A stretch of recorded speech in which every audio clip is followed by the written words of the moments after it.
बिस्मिल्लाहिर्रहमानिर्रहीम। अस्सलाम वालेकुम स्टूडेंट्स, कैसे हैं आप सब? ठीक है, उम्मीद करता हूँ ठीक होंगे। तो आज फर्स्ट ईयर हमने पढ़ना है मोमेंटम। ठीक है, चलें। तो आज की वीडियो में आपको पता चलेगा मोमेंटम की डेफिनेशन, फार्मूला, यूनिट और फिर इसका रिलेशन हम पढ़ेंगे न्यूटन के लॉस ऑफ मोशन के साथ। ठीक है बेटे, तो अगर आपको क्वेश्चन हो तो आप मेरे से पूछ सकते हैं कमेंट सेक्शन में, और अगर आपको कोई प्रीवियस टॉपिक मिस हो गया हो तो आप उसको प्लेलिस्ट में जाके 11th class physics topic wise में स्टडी कर सकते हैं। ठीक है बेटे, चलिए वीडियो को स्टार्ट करते हैं।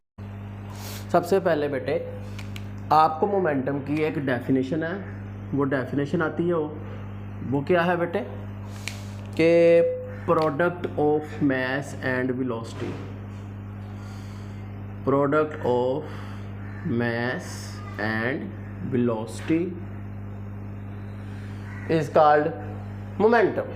फिर बेटे इसका एक सिंबल है, ठीक है, इसका एक सिंबल है जिसे हम डोनेट करते हैं बेटे पी के साथ। ठीक है ना? हाँ, it is denoted by P. Okay, इसी तरह बेटे इसका एक फॉर्मूला है हमारे पास। फॉर्मूला कुछ इस तरह है कि P is equal to mv। बेटे इसी से आप इसका यूनिट बना सकते हैं।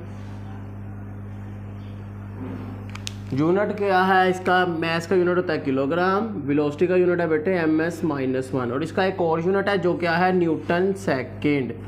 ठीक है बेटे, इसी तरह हमें पता होना चाहिए ये कौन सी क्वांटिटी है, तो ये हमारा वेक्टर क्वांटिटी है। ओके बेटे, it is a vector quantity. Okay बच्चे, हाँ जी। फिर बेटे आ जाती है बात इसकी ना, टू टाइप्स है, टू टाइप्स।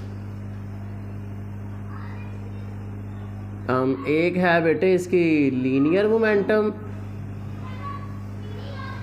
एक है बेटे हमारे पास एंगुलर मोमेंटम। लीनियर मोमेंटम ने इसी चैप्टर में पढ़ना है, और एंगुलर मोमेंटम जो भी हमने एंगुलर मोमेंटम जो है चैप्टर 5 में पढ़ेंगे। ठीक है बेटे, हाँ जी। तो बेटे लीनियर मोमेंटम क्या है, इसकी डेफिनेशन इसी से निकलती है कि क्वांटिटी ऑफ मोशन।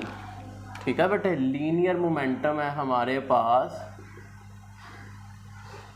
कि एक ऑब्जेक्ट जब स्ट्रेट लाइन में लीनियरली मूव करेगा तो उसका मोमेंटम क्या कहलाएगा? Linear momentum. ठीक है, जिसकी न्यूटन भाई साहब ने डेफिनेशन की है कुछ इस तरह से, quantity of motion, quantity of motion possessed due to mass and velocity of a body. ठीक है बेटे, हाँ जी। अब इसकी एक्सप्लेनेशन आ जाती है कि एक ऑब्जेक्ट है, ठीक है ना, आप इसको एक्सप्लेन करना चाहें तो आप कर सकते हैं। वो इस तरह से कि आप बता सकते हैं कि एक ऑब्जेक्ट है, ठीक है, अगर उसकी आप वेलोसिटी को इंक्रीज करेंगे, ठीक है, तो उसका मोमेंटम भी क्या करेगा? इंक्रीज करेगा। ठीक है बेटे, हाँ जी। तो अगर किसी ऑब्जेक्ट का मास ग्रेटर है तो उसका मोमेंटम भी ग्रेटर होगा, तो ये दोनों इसके फैक्टर हैं। ठीक है बेटे, हाँ जी। अब आता है बेटे इसका रिलेशन न्यूटन के लॉस के साथ। जी बेटे, इसी तरह हमारे पास रिलेशन है किसका? मोमेंटम का न्यूटन के लॉज ऑफ मोशन के साथ। कहता है कंसीडर करना आपने, कहता है लेट अस कंसीडर, हमने फर्ज किया, ठीक है ना, a body of mass m is moving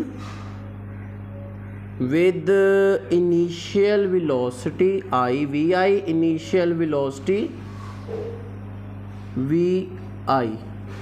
ठीक है, इनिशियल वेलोसिटी ऑब्जेक्ट मूव कर रहा है। फिर कहता है कि a force acting on it, उस पर एक फोर्स एक्ट की और उससे क्या रिजल्ट होगा? इट्स वेलोसिटी बिकम फाइनल, उसकी वेलोसिटी चेंज होकर क्या बन गई? vf final velocity.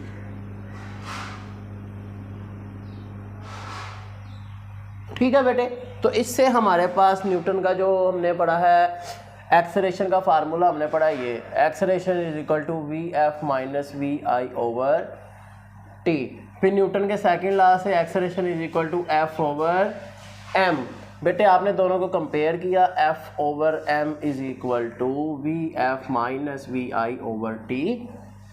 एफ को यहीं रहने दे, एम को यहाँ ला के मल्टीप्लाई कर दे, ठीक है बेटे। तो इसको आप ऐसे भी लिख सकते थे m v f minus m v i over t. तो ये बेटे हमारे पास बन रहा है कि rate of change of momentum is equal to applied force. Rate of change of momentum is equal to applied force. ये आपके पास रिलेशन भी आ सकता है कि prove this relation rate of change of momentum is equal to MCQs आएगा कि rate of change of momentum is equal to what force. फिर बेटे यहाँ से आप एक ये भी फार्मूला बना सकते हैं कि टी इधर ला के मल्टीप्लाई कर दें, ठीक है। जो हमारा नेक्स्ट टॉपिक है उसमें आपको इसके बारे में पता चलेगा कि ये चेंज इन मोमेंटम किसके इक्वल है, ठीक है। इसको भी एक टर्म नाम दिया गया है टर्म का। तो बेटे ये था हमारा आज का लेक्चर मोमेंटम। ओके चलें, अगर आपको कोई क्वेश्चन हो आप मेरे से कमेंट में पूछ सकते हैं, ठीक है। चलें मिलते हैं आपसे नेक्स्ट वीडियो में। सी यू देन, अल्लाह हाफिज़।